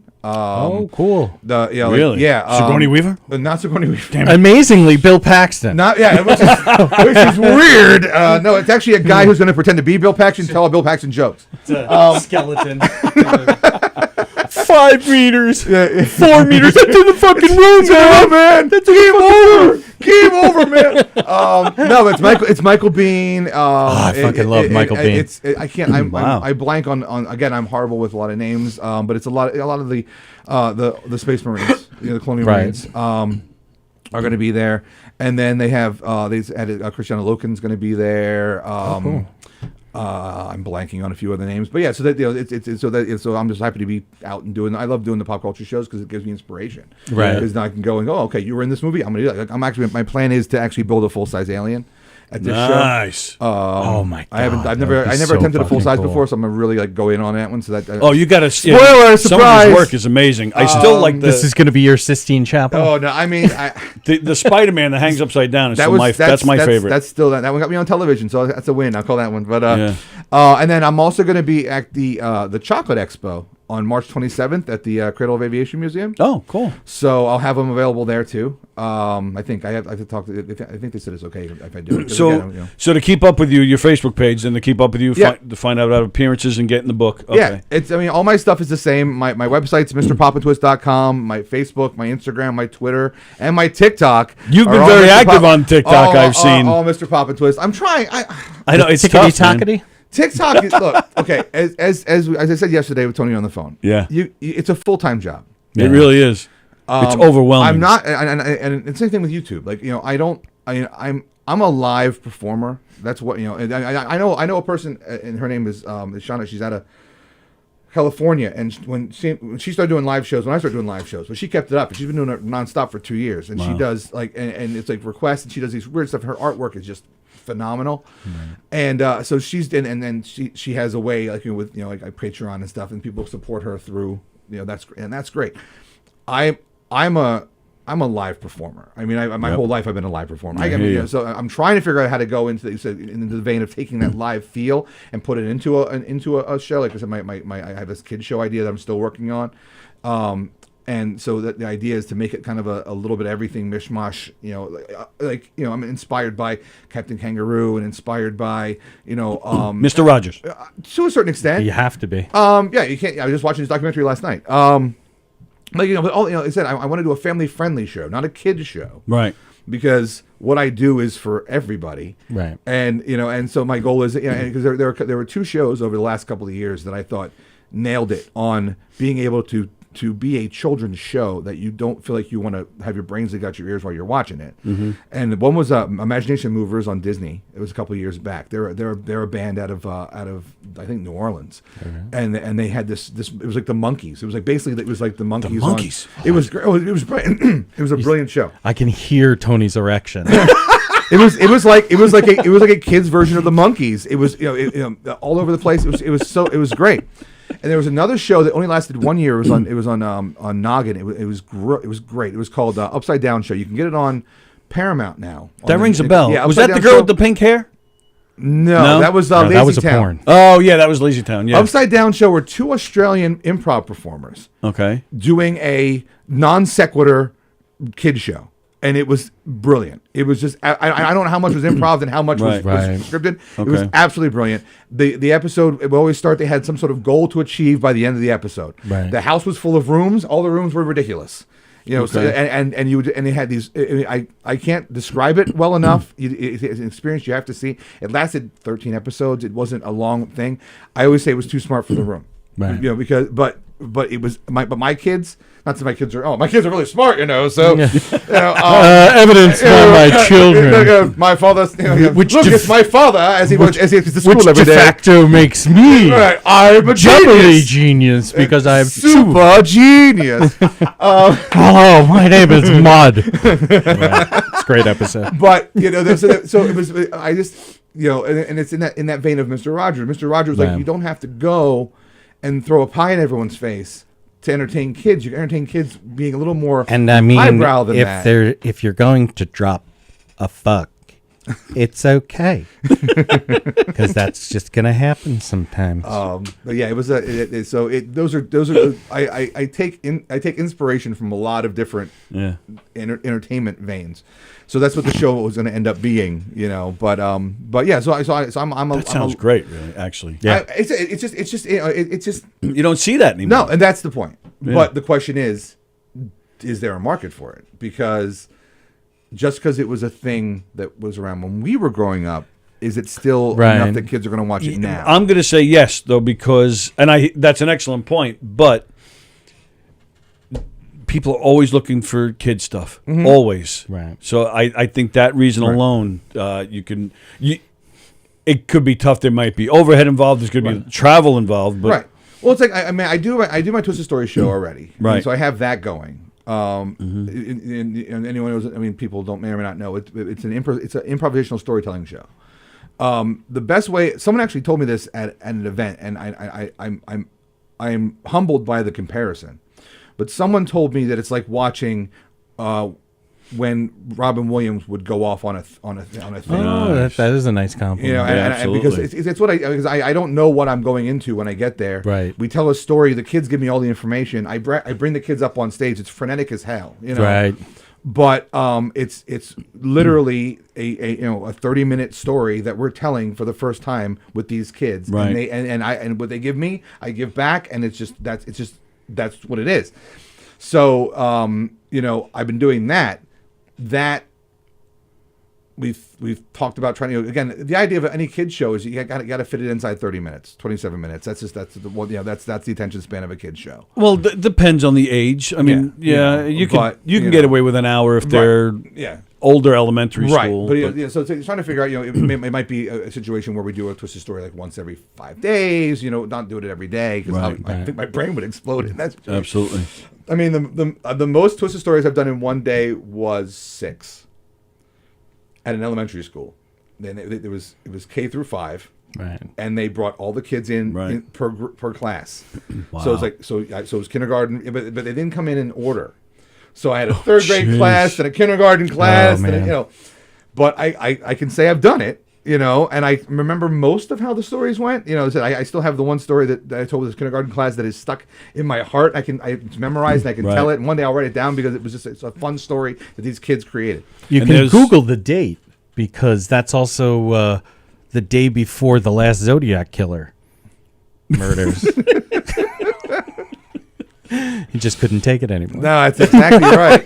Exactly. I have to go murder people. But yeah, so that's I hope to keep going with that. I mean, I just started doing those again. Libraries starting to open up again. They use me a lot in libraries. Mm-hmm. Perfect place. Yeah, I mean, but we like we talked about what happened with the COVID and the quarantine and all that kind of stuff is that if your job was to draw a crowd, you weren't doing a job. Right. That job was taken from you. Oh yeah.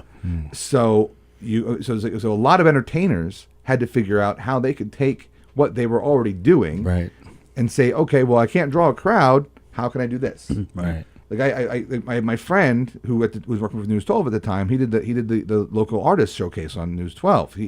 So a lot lot of guys got on that, and he got actually I believe he won an Emmy for that because because it was a New York Emmy. Yeah. Not a real one. No. No. It's not televised one. You give up plastic ones. It's spelled with one M. They don't even have a category for that in the Oscars. Right. So yeah. So it's not real.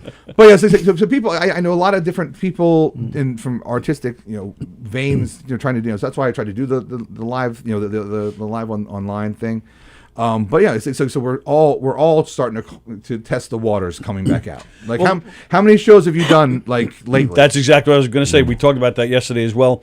We're starting to come back, but I knew, when we were in the thick of it, that when it is, I remember having the conversation with Eric. When this is over, we're going to be, or coming to an end, we're going to be one of the last ones to get back in because we're so interactive. Right. We're not just on a stage, we're interactive. We're walking up to tables, talking to people.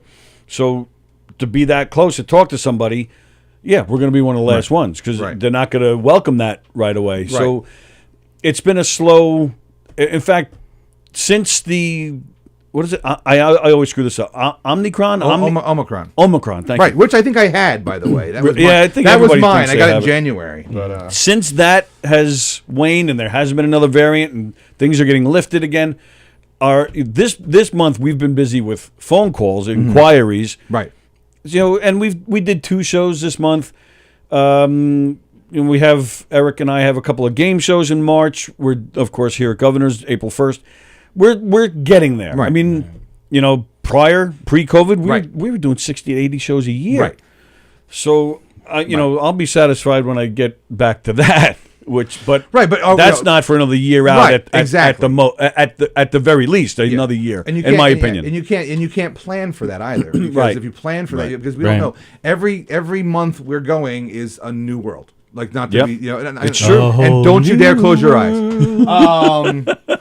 But so you can't fall back on what you knew. I mean, even before COVID, like my first library summer, where I did that first library show in Suffolk, where I met Eric, which is the whole when we met, the first time. Right. That summer, I did like 20 library shows, and then I did the Nassau County Library Showcase, and I got 7 libraries the next year. Nice. So there's and then what would have been probably the wraparound year for me, 2020. Reach around, yeah. Right? Well, that's not that kind of party. But what would have been that bounce back year for the Suffolk, because and I'm sure the libraries like to book you every other year. Yes, because they don't want to water down what's part happening. of the Dewey Decimal System. Exactly. Yes. It's 0.111. There's times I've told the cast, just plan, enjoy your summer. We're probably not going to see you again until the fall. There have been summers where we've had 20 shows, holy crap. And then, but it's weird because then you think, we're getting there. We're working our way up because we're busy in the summer. That means something. The following summer, you're lucky if you got 3 jobs. Absolutely. Fuck. Absolutely. You never know. It's an ebb and flow it's an ebb and flow that I wasn't even prepared. I go, I do birthday parties and and I do communion parties and Christmas parties, all that kind of stuff. So my year is pretty much an ebb and flow. I get most of my stuff from May to June, July in that area. Yeah. Then then it starts to come down, but I'm still good for September, October. October has a spike. Right. And then November dies down. I get the occasional Christmas party, but then January, February is usually just dead for me. Yeah. Libraries were nice because I always have a library in here and there, and but that's just how it is. Yeah. I live in a service-based economy as far as my world is concerned, and Absolutely. I'm also the first phone call that's made and usually the first phone call that's cut, because I am honestly a bonus. If you're having a birthday party, That's very healthy. I like that. I mean, Yes. if you're having a birthday party, Sally, I'm you your bonus. need cake, decorations, invitations. Right. Entertainment is not the number one thing on a birthday party, and it's normally the first thing cut because you don't need, you're not looked at. So it's like so I get. I get a lot of phone calls where people book me 6 months in advance and 2 months before the party. Oh, we don't need you anymore. Okay, Right. that's fine. But then sometimes the fathers call you back because they don't want to be the entertainer. Right.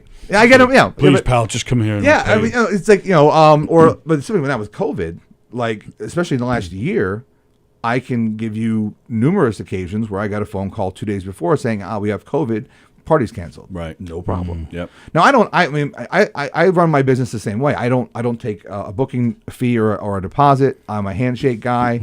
So because I'd rather not have to worry about money changing hands if I'm not doing your event. Sure. It's just how I've done things for 10 years.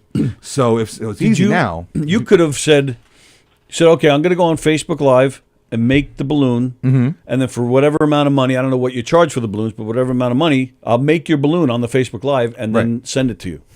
You could have. Well, we could try. The mailing of balloons is no, difficult. I'm thinking of something else. No. I just Son of thought a of bitch, something that I'm going to tell him later.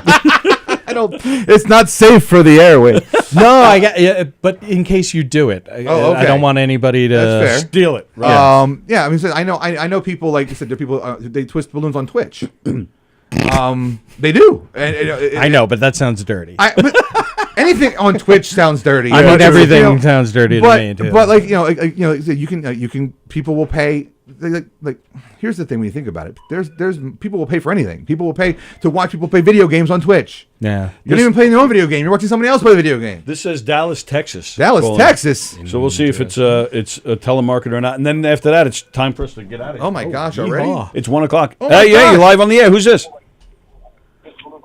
The telemarketer's like, oh shit, I called the radio station. Dallas, Texas. All right, with that, it's 1 o'clock. It's time for us to get out of here. Thank you, pal. So Thank good to you, see Tony.